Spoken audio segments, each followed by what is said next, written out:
Je l'ai entendu dire à sa mère, si rien de mieux ne se présente, je me contenterai de lui. Je n'ai pas interrompu. J'ai juste fait mes valises et je suis parti pendant qu'elle était encore au téléphone. Mon mot, quelque chose de mieux s'est présenté. Bonne chance pour te contenter. Elle a appelé 40 fois cette nuit-là. Je n'ai jamais répondu. L'odeur de l'ail et du romarin grillé emplissait l'appartement, la bande-son d'un jeudi parfaitement ordinaire. J'étais au fourneau, remuant la poêle de piccata de poulet au citron, son plat préféré, et je ressentais une sorte de fatigue satisfaite. J'avais les manches retroussées, un torchon jeté sur mon épaule. Depuis la petite enceinte Bluetooth sur le comptoir, une playlist douce que j'avais créée pour nos voyages en voiture l'été dernier me tenait compagnie. J'avais quitté le travail 1 heure plus tôt pour faire cela. Sarah avait été stressée par une grosse présentation dans son agence de marketing, et je savais qu'elle rentrerait à la maison effrayée, parlant à toute vitesse des exigences des clients et des délais déraisonnables. Le plan était simple, un bon repas, un massage des pieds, et le rappel que le monde extérieur à notre appartement n'avait pas d'importance.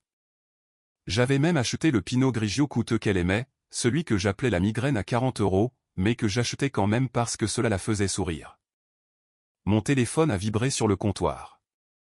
Une notification de mon compte épargne. J'avais mis en place un fonds caché séparé intitulé « Avenir ». Le dépôt automatique venait d'être effectué. Je l'ai balayé d'un geste, un sourire privé effleurant mes lèvres.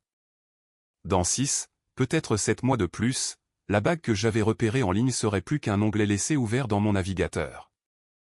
Elle serait dans ma poche, et je serais en train de planifier comment lui demander. La pensée ne m'effrayait pas. Cela semblait être l'étape suivante la plus naturelle dans une histoire que j'avais la chance de vivre. J'ai entendu la porte d'entrée s'ouvrir et se fermer, le bruit familier de son sac heurtant le sol. « Chérie, je suis rentrée », a-t-elle lancé, sa voix teintée d'une lassitude théâtrale. Dans la cuisine, ai-je répondu, en augmentant le feu sous les haricots verts. Juste à temps. Comment s'est passée la bataille avec la bête? Elle est apparue dans l'embrasure de la porte, les talons à la main, une silhouette élancée se découpant sur la lumière chaude. Sarah était belle d'une manière nette et indéniable.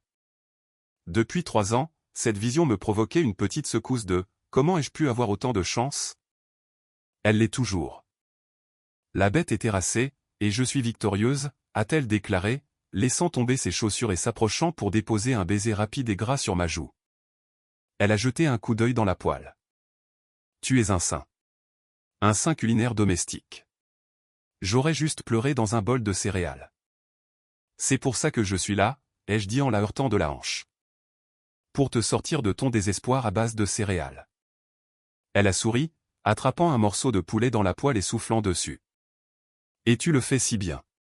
Elle l'a mis dans sa bouche, les yeux fermés. Parfait. Mon Dieu, épouse-moi. Mon cœur a fait un stupide bond d'espoir. Attention. Je pourrais te prendre au mot. Elle a ri, un son léger et aérien, et a ouvert le réfrigérateur pour prendre le vin. Ne nous emballons pas, rockstar. Un dîner parfait à la fois. Elle a versé 2 verres généreux, m'en tendant un. Pour survivre au jeudi. Au jeudi, ai-je trinqué, réprimant le petit flottement familier de l'esquive. Elle n'était pas prête. Ce n'était pas grave. Je pouvais attendre. Nous avons mangé à la petite table près de la fenêtre, les lumières de la ville commençant à scintiller en contrebas. Elle a parlé, animée, de sa présentation réussie, des louanges du client, de son patron reconnaissant enfin son génie. J'écoutais, hochant la tête, posant les bonnes questions, me sentant fier. C'était notre rythme. Ses rêves étaient grands et brillants, et j'aimais être le sol stable d'où elle s'élançait. Après le dîner, elle a insisté pour faire la vaisselle puisque j'avais cuisiné. Je n'ai pas discuté, me retirant sur le canapé avec mon verre de vin. Je pouvais l'entendre fredonner, le cliquetis des assiettes. C'était la paix. C'était tout l'enjeu. Son téléphone en charge sur la table basse a vibré. L'écran s'est allumé avec une notification. Ryan suivi d'un biceps fléchi. Un emoji de salle de sport. J'ai détourné le regard. Ryan était son nouvel entraîneur, un sujet qui était souvent revenu sur le tapis ces 2 derniers mois. Il est tellement motivant, disait-elle. Il comprend vraiment ce qu'il faut pour se transformer. J'avais vu son Instagram. Que des flexions de biceps et des sourires prédateurs. J'avais chassé ce sentiment, le qualifiant d'insécurité. Elle était avec moi. Elle rentrait à la maison pour me retrouver. Le téléphone fixe dans la cuisine a sonné. Le vieux téléphone mural qu'elle gardait pour sa mère qui refusait d'apprendre à utiliser les téléphones portables. Sarah a répondu, la voix vive. « Salut, maman. »« Oui, on vient de finir de dîner. »« Non, Marc a cuisiné. »« Oui, c'était bon. » J'ai pris une gorgée de vin, faisant défiler nonchalamment mon téléphone, n'écoutant que d'une oreille le murmure apaisant de sa conversation, les sons domestiques confortables. Puis sa voix a changé. Elle est devenue plus basse, conspiratrice. Elle a dû entrer dans le salon, pensant que j'étais dans la chambre ou la salle de bain, mais j'étais juste au coin, invisible sur le canapé. « Je sais, maman. »« Je sais », a-t-elle dit, avec un lourd soupir dans la voix.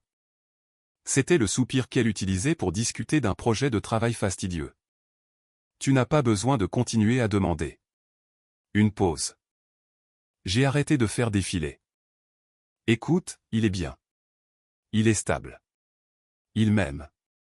Évidemment, c'est facile.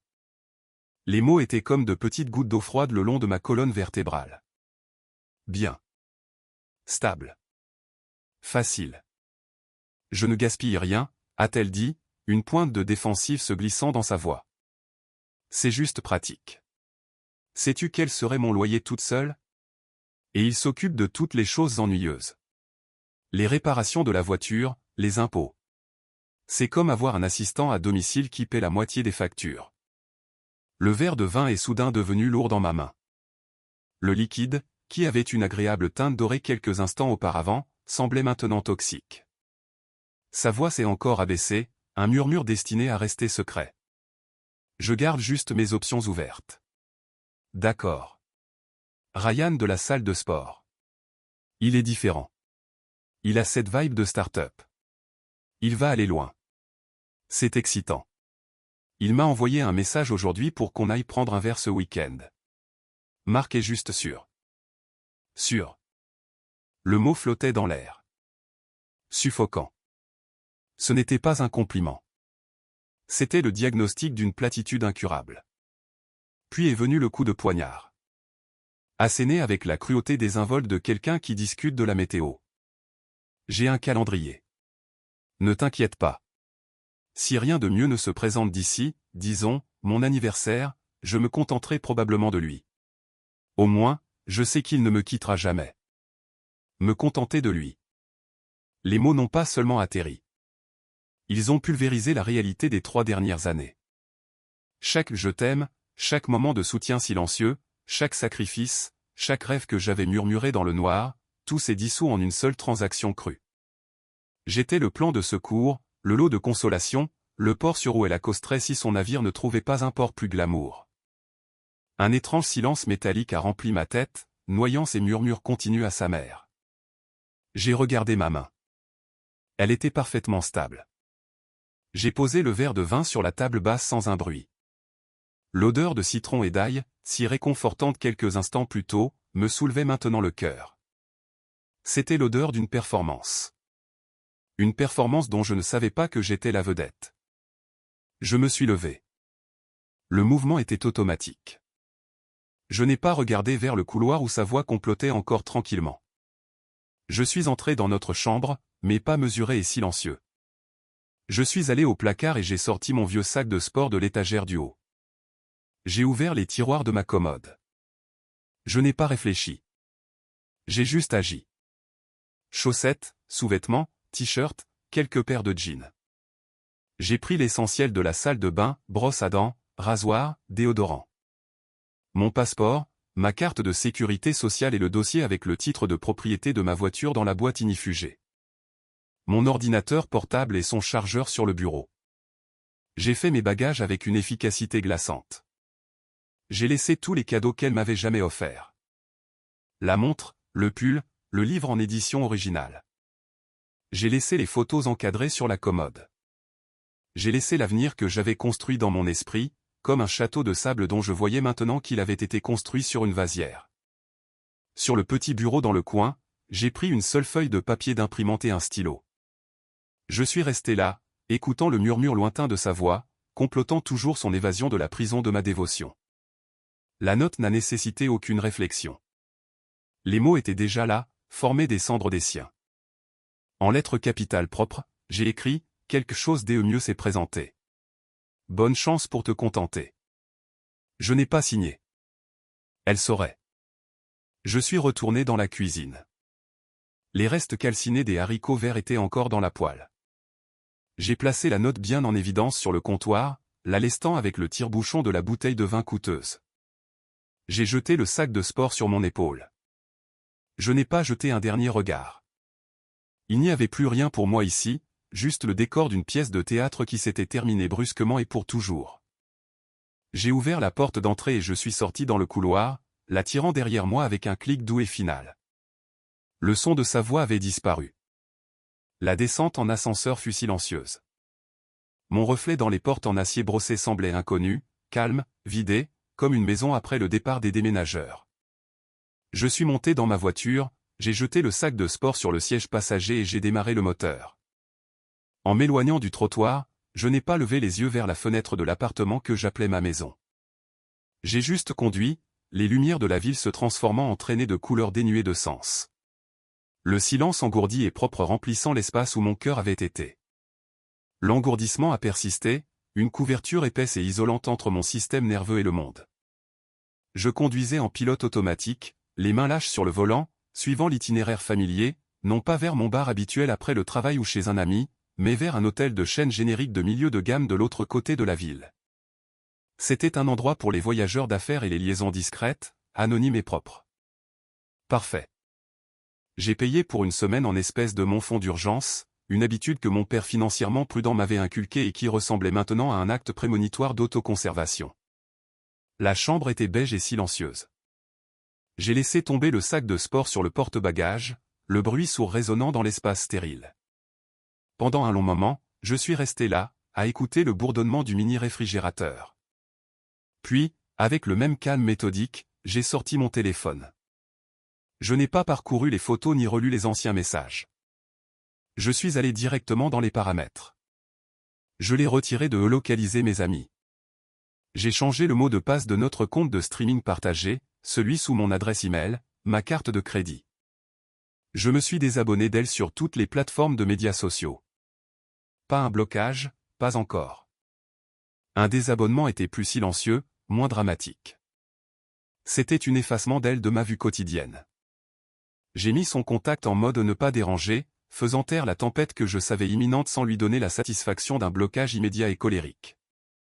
Ce n'est qu'alors que je me suis assis sur le bord du lit rigide. L'engourdissement a commencé à se retirer, non pas en un torrent de chagrin, mais en une vaste clarté évidée. Les souvenirs ne sont pas venus comme des coups de poignard douloureux, mais comme des preuves dans une affaire que j'avais été trop aveugle pour instruire. La façon dont elle levait les yeux au ciel, très légèrement, quand je parlais de mon projet de restauration de la vieille Mustang dans le garage de mon père. C'est juste une voiture, chérie. L'argent ne serait-il pas mieux dans un fonds indiciel? La fois où je l'avais surprise avec des billets pour voir son groupe préféré et qu'elle s'était plainte des places pendant 20 minutes avant d'envoyer des messages à quelqu'un, Ryan. Pendant la moitié du concert. Son surnom moqueur pour moi, l'administrateur, parce que je gérais les choses, parce que j'étais fiable. J'avais pensé que c'était de l'amour. C'était de la gestion. Elle était la présidente directrice générale de sa propre vie, et j'étais un chef de département fiable et peu exigeant, responsable des installations et du soutien émotionnel. Un rire froid et sec m'a échappé, rebondissant sur les murs de l'hôtel. Ce n'était pas drôle. C'était le son d'une prise de conscience profonde, choquante dans sa simplicité. Elle ne m'avait jamais vu. Pas le vrai moi. Elle avait vu une utilité. Mon téléphone s'est allumé sur la table de chevet. Un appel. Sarah. 2 cœurs clignotaient sur l'écran. L'émoji cœur que j'avais ajouté il y a 2 ans ressemblait maintenant à une parodie grotesque. Je l'ai regardé sonner. Je l'ai regardé aller sur la messagerie vocale. 1 minute plus tard, il a sonné encore et encore. Je ne ressentais pas de colère. Je ne ressentais pas de tristesse. Je ressentais un détachement profond, presque spirituel. L'homme qui aurait sauté pour répondre, qui aurait apaisé ses inquiétudes, qui vivait pour ce petit flash de son nom sur son écran, il était parti. Emballé avec le reste des illusions dans cet appartement. J'ai pris le téléphone, non pas pour répondre, mais pour être témoin. J'ai ouvert ma messagerie vocale et l'ai mise sur haut-parleur, posant le téléphone pendant que sa voix, tendue d'une irritation confuse, remplissait la chambre beige. Messagerie vocale 1, 21h14. Marc, c'est quoi ce bordel? Où es-tu? Qu'est-ce que cette note est censée signifier? Quelque chose de mieux s'est présenté. Tu fais une dépression nerveuse? Appelle-moi maintenant. Bip. Le ton était celui de l'agacement. La colère d'un PDG découvrant qu'un employé clé est parti sans préavis. Je n'ai rien ressenti. Messagerie vocale 2, 21h27. Ok, sérieusement, ce n'est pas drôle. Je commence à m'inquiéter. As-tu eu un accident? Appelle-moi ou envoie-moi un message pour que je sache que tu n'es pas mort dans un fossé. Une lueur de peur authentique, rapidement étouffée par l'égocentrisme. Bip. Messagerie vocale 3, 21h45. J'ai trouvé le tire-bouchon sur ta note. Très mature. Écoute, quoi que tu penses avoir entendu, tu as mal compris. Maman me stressait sur le fait que nous vieillissions, et j'ai juste dit des choses pour la calmer. Tu sais comment elle est. Rentre à la maison pour qu'on puisse parler comme des adultes. Bip. La calmer. Le choix du mot était révélateur. Notre relation pour elle était une chose à gérer avec sa mère, un récit à contrôler. Les appels ont continué à affluer toutes les 7 à 10 minutes. J'ai arrêté d'écouter chacun d'eux, mais je les ai laissés s'accumuler. Un monument numérique à sa panique croissante. Le ton a changé vers le 12e ou 13e appel. Messagerie vocale 13, 22h58. Sa voix était plus fine, plus aiguë. Marc, s'il te plaît, parle-moi. Je suis désolé pour tout ce que tu penses avoir entendu. Tu prends ça complètement hors de contexte. S'il te plaît. Je suis assise ici toute seule et j'ai peur. Un reniflement. Était-ce réel? Il y a 1 heure, j'aurais remué ciel et terre à ce son. Maintenant, ce n'était que du bruit. Bip. Puis les messages ont commencé à affluer, un flot parallèle de désespoir. Sarah, 22h02. Où es-tu? Sarah, 22h05. C'est insensé. Tu es insensé. Sarah, 22h20. D'accord. Je suis désolé d'avoir dit ça. S'il te plaît, rentre à la maison. Sarah, 22h45. On peut en parler. Tu réagis de manière excessive. C'était une conversation privée. Sarah, 23h15. Marc. Réponds à ton téléphone. Je me suis levé, je suis allé au mini-réfrigérateur et j'ai pris une petite bouteille d'eau hors de prix. Je l'ai bu lentement, en regardant les lumières du parking par la fenêtre. J'étais un fantôme dans la machine, observant le système s'effondrer de l'extérieur. Vers minuit, la nature des messages a de nouveau changé. Les supplications ont pris une nouvelle tournure frénétique. Messagerie vocale 24, minuit 7. Sa voix était un murmure rauque. Il ne répond pas, Ryan. Je l'ai appelé après que tu sois parti parce que j'étais contrarié et c'est un ami. Et il a dit qu'il était occupé. Il a dit que peut-être ce week-end n'était pas une bonne idée. Marc, s'il te plaît. J'ai besoin de toi.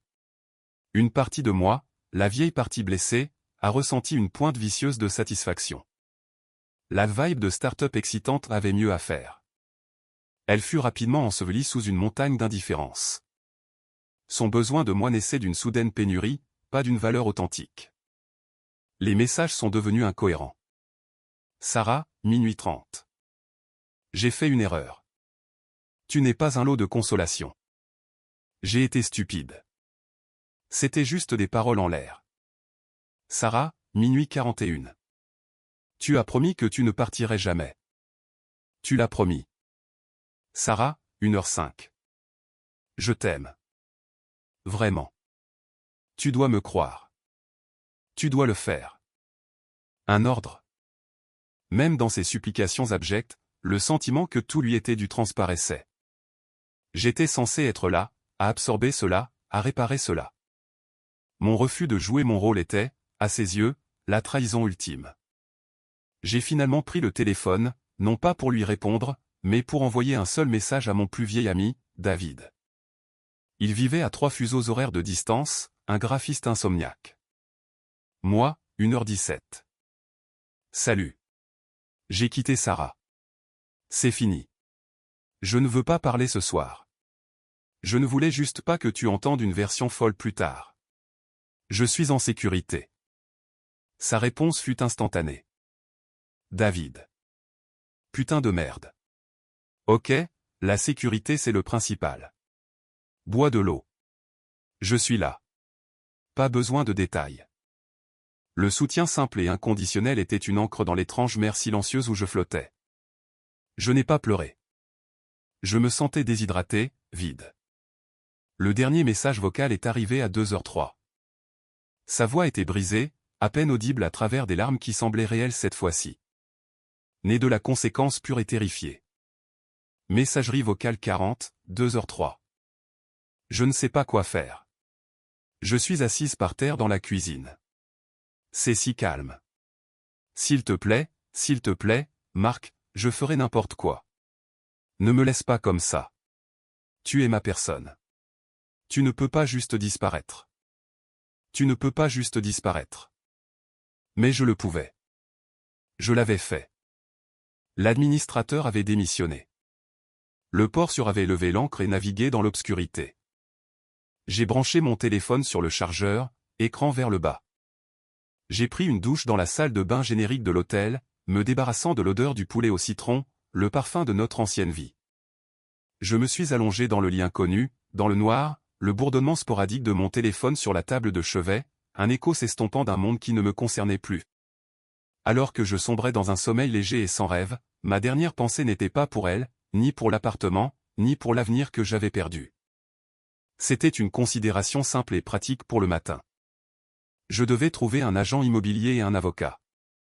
La tâche de défusionner une vie, semblait-il, était le premier point à l'ordre du jour de ma nouvelle vie.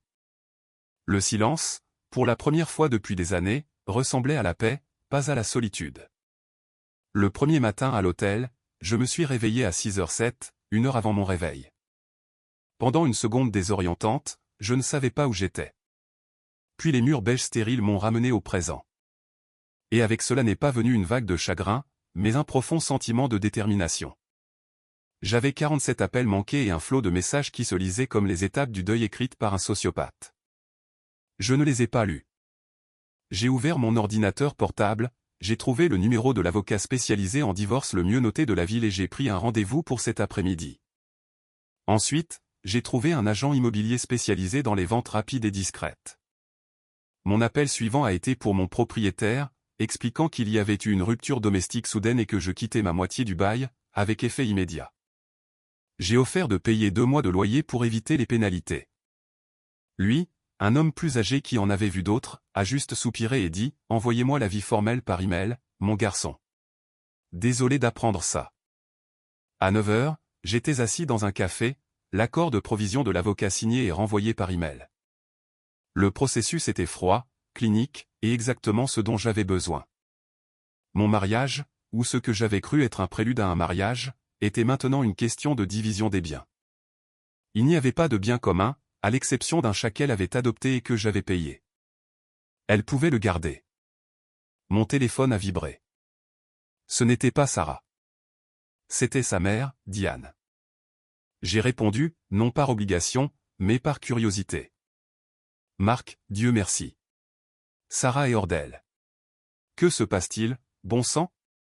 Sa voix était un mélange étudié d'inquiétude et de condescendance. Je suis sûr qu'elle l'est, Diane, ai-je dit, ma voix plate et égale. Elle a dit que tu avais laissé une note méchante et que tu avais disparu. Qu'elle a entendu que tu écoutais une conversation privée avec sa mère et que tu as complètement surréagi. Je n'écoutais pas aux portes, ai-je corrigé calmement. J'étais dans ma propre maison.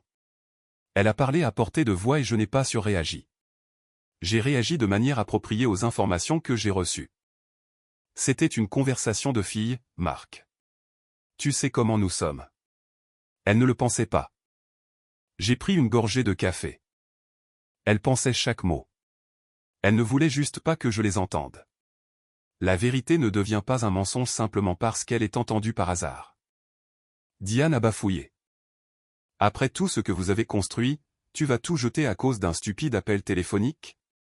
Elle est dévastée. Ce que nous avons construit, ai-je dit lentement, était une fiction où j'étais le remplaçant fiable. Les fondations étaient pourries, Diane. Je pars juste avant que tout ne s'effondre. Je vous suggère de conseiller à votre fille de faire de même. J'ai raccroché. J'ai bloqué son numéro. L'acte ressemblait moins à de la colère qu'à un dépoussiérage de mes épaules. Les messages des amis de Sarah ont commencé vers midi. Jenna, la chef de file autoproclamée de leur groupe. Jenna, 12h15. Marc, c'est quoi ce bordel? Sarah est en 1000 morceaux. Tu dois prendre tes responsabilités et lui parler. C'est cruel. Moi, 12h20.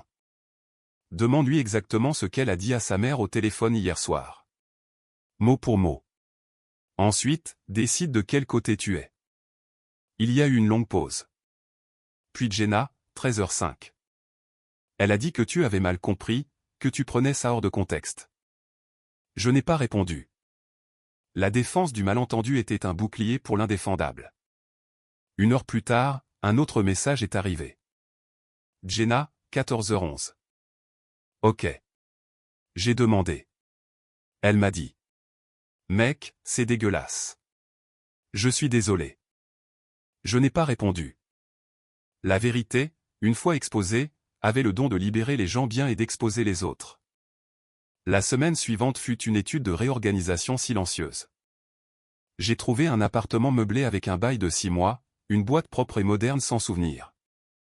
J'ai rejoint une salle de sport, pas celle chic où travaillait Ryan, mais une salle de force brute sans chichi en centre-ville. La physique brutale et simple de déplacer des poids lourds était un meilleur baume que n'importe quelle thérapie. J'ai renoué avec des amis que j'avais laissés de côté. David est venu pour un week-end et nous l'avons passé à faire de la randonnée, parlant de tout sauf de Sarah. J'ai commencé à dire oui aux choses. La projection du film indépendant d'un collègue, un match de basket improvisé, un atelier de codage que j'avais toujours reporté. La vie, ai-je découvert, était vaste et pleine de recoins intéressants quand elle n'était pas canalisée par le prisme étroit de son approbation. Le retour de Karma m'est parvenu par fragments, relayé par notre seul ami commun, Ben, qui était resté neutre. Ryan, a dit Ben autour de bière 2 mois plus tard, en secouant la tête. Un vrai connard. Il l'a utilisé comme vengeance contre son ex. Apparemment, une fois que Sarah a commencé à devenir collante, il l'a ghosté. Il a posté une story dans un club avec un tas de nouvelles filles le week-end suivant. Je n'ai rien ressenti. Pas de joie maligne. Pas de pitié. C'était comme entendre un bulletin météo pour un pays que je ne visiterai jamais. Et Sarah, ai-je demandé, non pas parce que je m'en souciais, mais parce que c'était la suite attendue. Ben a fait tourner sa pinte. Pas bien, mec. Elle a dit à tout le monde que tu avais fait une dépression, que tu l'avais abandonné. Mais ensuite, Jenna a raconté à quelques personnes ce qu'elle avait réellement dit. Ça a divisé le groupe d'amis. Elle t'accuse d'avoir ruiné sa réputation. Elle n'a pas eu une promotion qu'elle était sûre d'obtenir. La rumeur dit qu'elle boit trop, qu'elle arrive au travail avec une sale tête. J'ai hoché la tête. Je suis désolé d'apprendre qu'elle a des difficultés, ai-je dit, les mots automatiques et totalement vides. Je n'étais pas désolé. Ces conséquences n'appartenaient qu'à elle. 6 mois jour pour jour après avoir laissé la note, une invitation est arrivée par email au mariage de nos amis communs, Cara et James. J'avais été le témoin au mariage du frère de James. Nos liens sociaux étaient profonds. Un instant, j'ai envisagé de décliner, mais me cacher donnait l'impression que j'étais encore gouverné par elle. Ce n'était pas le cas. J'avais un +1. Je voyais Émilie depuis 3 mois.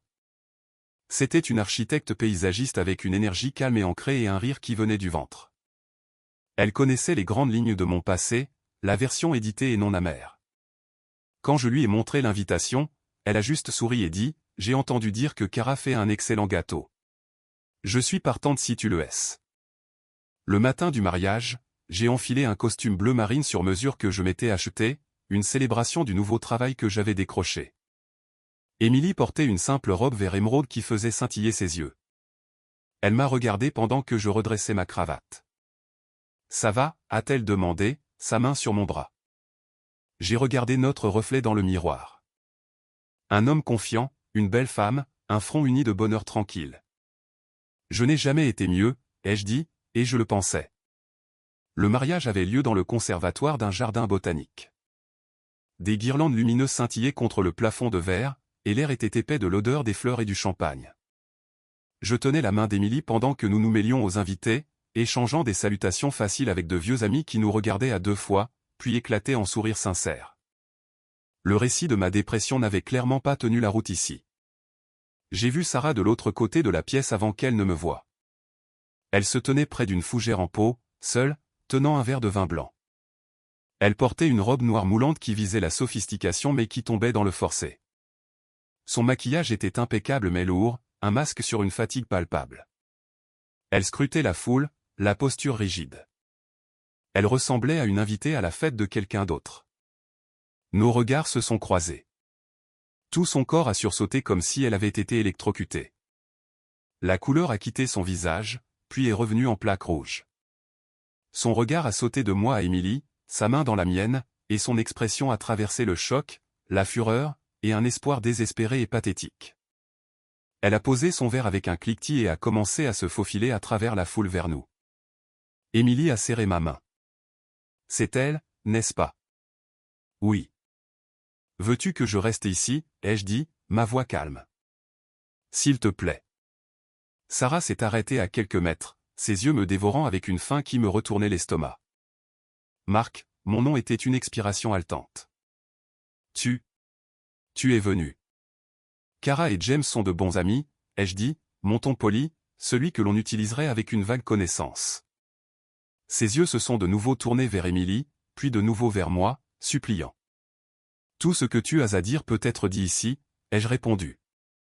Émilie a fait un petit signe de tête de soutien. Le sang-froid de Sarah s'est fissuré. Elle a fait un demi-pas en avant, sa voix baissant à un murmure frénétique. S'il te plaît, juste 5 minutes. Tu me dois bien ça. Je ne te dois rien, Sarah. Elle a tressailli. La franchise, livrée sans malice, était une gifle. Elle s'est reprise, essayant un sourire tremblant. Tu as l'air vraiment bien. Merci. Je pense à cette note tous les jours, a-t-elle lâché, les mots se bousculant. Quelque chose de mieux s'est présenté. C'était juste pour me blesser? Pour te venger de moi. Je l'ai regardée, vraiment regardée, et j'ai ressenti une pitié lointaine et académique.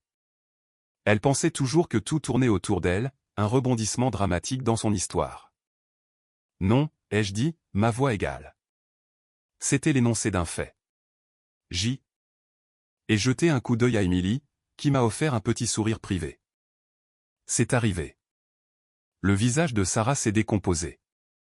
Le masque s'est dissous en un besoin brut et laid. Alors quoi? C'est ta vengeance, a-t-elle sifflé, sa voix tremblante. Je ne suis pas tombé dans le panneau.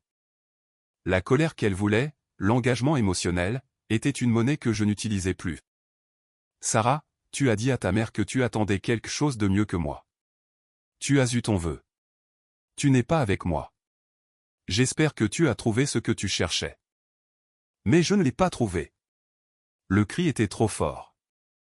Quelques personnes à proximité ont jeté un coup d'œil. Je me suis trompé. Ryan était un menteur. Mes amis sont des connards. Le travail, c'est l'enfer. Je me suis trompé. Tu ne comprends pas? J'ai fait une erreur. J'ai hoché la tête lentement. Je sais que tu t'es trompé. Mais ce n'est plus mon problème. La finalité dans ma voix l'a brisé. Le désespoir s'est transformé en quelque chose de plus sombre, de plus familier. Ses yeux se sont rétrécis, les supplications de la victime se transformant en grognements de l'accusatrice. Tu es juste froid maintenant, n'est-ce pas? Après tout ce que je t'ai donné. C'est moi qui t'ai fait. Je t'ai donné une vie.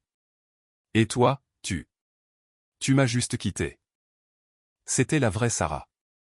Celle qui voyait l'amour comme un don de faveur, une transformation qu'elle opérait sur un sujet consentant. J'ai senti la main d'Émilie se resserrer dans la mienne. Pas par anxiété, mais par solidarité.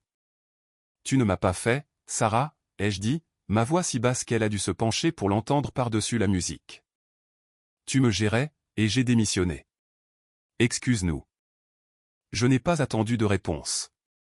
Je me suis retourné, guidant doucement Émilie avec moi, et nous nous sommes éloignés. Je n'ai pas regardé en arrière. J'ai conduit Émilie sur la piste de danse où une chanson lente avait commencé. Je l'ai prise dans mes bras et nous avons commencé à bouger.